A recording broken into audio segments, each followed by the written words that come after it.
Hello. Onam കഴിഞ്ഞ് ഇത്രയും ദിവസമായി കഴിഞ്ഞപ്പോഴാണ് ഞാൻ ഈ ഒരു വീഡിയോയുടെ കാര്യം ആലോചിക്കുന്നത് തന്നെ. അപ്പോൾ വിചാരിച്ചു എന്തായാലും എഡിറ്റ് ചെയ്തിട്ടേക്കാം, നമ്മൾ കഷ്ടപ്പെട്ട് ഇത്രയും എടുത്തതല്ലേ, വെറുതെ ഇനി ഇടാണ്ടിരിക്കണ്ടല്ലോ എന്ന് വിചാരിച്ചിട്ടാണ്. വേറെ അങ്ങോട്ടല്ല നമ്മൾ പോണത്, ഓണത്തിൻ്റെ ഫോട്ടോ ഷൂട്ട് ചെയ്യാൻ വേണ്ടിയാണ് നമ്മൾ ഇവിടെ എറണാകുളത്ത് നിന്ന് പിറവം വരെ പോണേ കേട്ടോ. ഒരു മിക്കവരും കണ്ടിട്ടുണ്ടാവും ഈ ഒരു ലൊക്കേഷൻ. വേറെ അങ്ങോട്ടോ അല്ല, തിരുവല്ലി മഹാദേവ ക്ഷേത്രത്തിലേക്കാണ് കേട്ടോ പോണത്. സ്ഥലം പിറവത്തടുത്ത് തന്നെ ഏഴുകരനാട് എന്ന് പറഞ്ഞ സ്ഥലമാണ്. ഞാൻ പേര് മേളിൽ എഴുതി കാട്ടിയേക്കാവേ. ഇനി ഞാൻ പറയണത് പ്രൊണൗൺസ് ചെയ്യണത് ശരിയാണോ എന്ന് എനിക്കറിയില്ല. അപ്പോൾ നമ്മൾ ഇവിടെ നിന്ന് ഒരു 6-6:30 പോകാമെന്ന് പറഞ്ഞാൽ ഇരുന്നേച്ച്. പക്ഷേ എനിക്കൊരു കൊളാബ് ഉണ്ടായിരുന്നു കേട്ടോ മേക്കപ്പിൻ്റെ. അപ്പോൾ അത് ചേച്ചി വൈപ്പിന്ന് തന്നെ, അപ്പോൾ ചേച്ചിക്ക് വരാൻ കുറച്ച് ലേറ്റ് ആവുമെന്ന് പറഞ്ഞായിരുന്നു. അങ്ങനെ നമ്മൾ മേക്കപ്പൊക്കെ കഴിഞ്ഞ് ഇറങ്ങിയപ്പോഴേക്കും ഒരു 9 മണിയായിട്ടുണ്ടാവും കേട്ടോ. അപ്പോൾ നമുക്ക് ഫോട്ടോ എടുക്കാൻ എപ്പോഴും വന്നാൽ ഇപ്പോൾ എനിക്ക് തോന്നുന്നൊരു 5 വർഷമായിട്ടുണ്ടാവും. ഈ ചേട്ടൻ തന്നെ കേട്ടോ നമുക്ക് എപ്പോഴും ഫോട്ടോ, ക്രിസ്മസിൻ്റെ ആയാലും ഓണത്തിൻ്റെ ആയാലും ഇപ്പം നിച്ചൂട്ടൻ്റെ പരിപാടിയുടെ അതൊക്കെ ഫോട്ടോ എടുത്തത് ഈ ചേട്ടൻ തന്നെയാണ് കേട്ടോ. നമ്മൾ എപ്പോഴും വിളിക്കുന്ന ഈ ചേട്ടനെ ആയിരിക്കും. പിന്നെ ഈ ചേട്ടൻ്റെ കൂടെ വൈഫും ഉണ്ടായിരുന്നു, അവരുടെ കസിൻ ഒരു കുട്ടിയും കൂടെ ഉണ്ടായിരുന്നു കേട്ടോ. ഇതാണ് നമ്മുടെ ലൊക്കേഷൻ വന്നത്.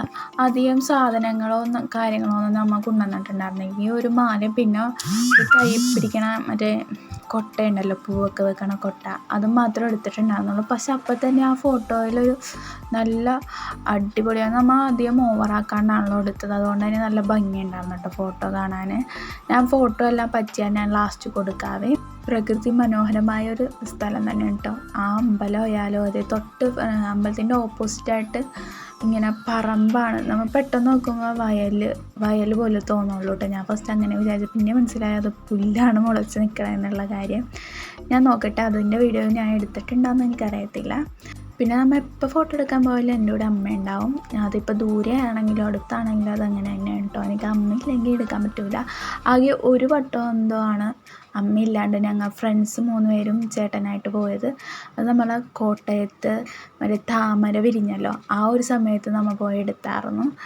അല്ലാണ്ട് ഇതുവരെ ഒറ്റയ്ക്ക് അങ്ങനെ പോയി നമ്മൾ എടുത്തിട്ടില്ല കേട്ടോ. ഒന്നല്ലെങ്കിൽ അമ്മ അല്ലെങ്കിൽ ഫ്രണ്ട്സ് എന്തായാലും ഉണ്ടാവും. അപ്പോൾ അതെ, പിന്നെ ഞങ്ങൾ അവിടെ നിന്ന് ഇങ്ങനെ തിരിച്ചു പോരുമ്പോഴത്തേക്കും ഇവിടെ ഒരു അമ്പലം കണ്ടായിരുന്നു. അപ്പോൾ അവിടെ നിന്നും കൂടി നമ്മൾ ഒരു 2-3 ഫോട്ടോ മാത്രം നമ്മൾ അവിടെ നിന്ന് എടുത്തിട്ടുള്ളൂ കേട്ടോ. പിന്നെ നമുക്ക് ഇവിടെ വന്നിട്ട് ചേച്ചിയുടെ വീട്ടിലോട്ട് പോകേണ്ടിയുണ്ടായിരുന്നു. പിന്നെ നമ്മൾ കുറച്ച് ചുരിദാറിൻ്റെ ടോപ്പും കാര്യങ്ങളൊക്കെ എടുത്തിട്ട് നേരെ പോയത് ചേച്ചിയുടെ വീട്ടിലോട്ടാണ് കേട്ടോ. അവിടെ എത്തിക്കഴിഞ്ഞ് നിച്ചുവിന് ഭയങ്കര പനി കാര്യങ്ങളൊക്കെ ആയിരുന്നു. അപ്പോൾ അങ്ങനെ കേൾക്കുമ്പോൾ നമുക്ക് വീട്ടിൽ ഇരിക്കാൻ തോന്നാറില്ല. കൊച്ചിനെ കാണണം എന്നുള്ളൊരു തോന്നൽ വരുമ്പോൾ അപ്പം തന്നെ നമ്മൾ ബസ് കയറി അവിടെ എത്തും കേട്ടോ. ഞങ്ങൾ ചെന്നപ്പോഴേക്കും ആരുടെയും ഒച്ചയും കാര്യങ്ങളൊന്നും കേൾക്കണ്ടായിരുന്നില്ല. അപ്പം മനസ്സിലായി ഉറക്കമായിരിക്കും എന്ന്. അപ്പോൾ നോക്കിയപ്പോൾ ഇതേ നിച്ചൂട്ട നല്ല ഉറക്കം, എന്നെ കാത്തിരുന്ന് ഉറങ്ങിയതാണ് കേട്ടോ. ആദ്യം കണ്ടപ്പോൾ കൊച്ചിന് കുറച്ച് നാണം വന്നായിരുന്നു. പിന്നെ വാശിയുണ്ട്, പനിയാണല്ലോ, അതിൻ്റെ ഒരു ബുദ്ധിമുട്ടും കാര്യങ്ങളൊക്കെ ഉണ്ടായിരുന്നു. മറ്റേ വൈറൽ ഫീവർ ആയിരുന്നു കൊച്ചിനും. അവൻ്റെ അടുത്ത് പോയി കഴിഞ്ഞ് വന്നപ്പോഴേക്കും എനിക്കും ആയായിരുന്നു കേട്ടോ പനി. അതുകൊണ്ട് തന്നെ ഭയങ്കര വാശി, എല്ലായിടത്തും എടുത്തുകൊണ്ട് നടക്കണം കാര്യങ്ങളൊക്കെയാണ് കേട്ടോ.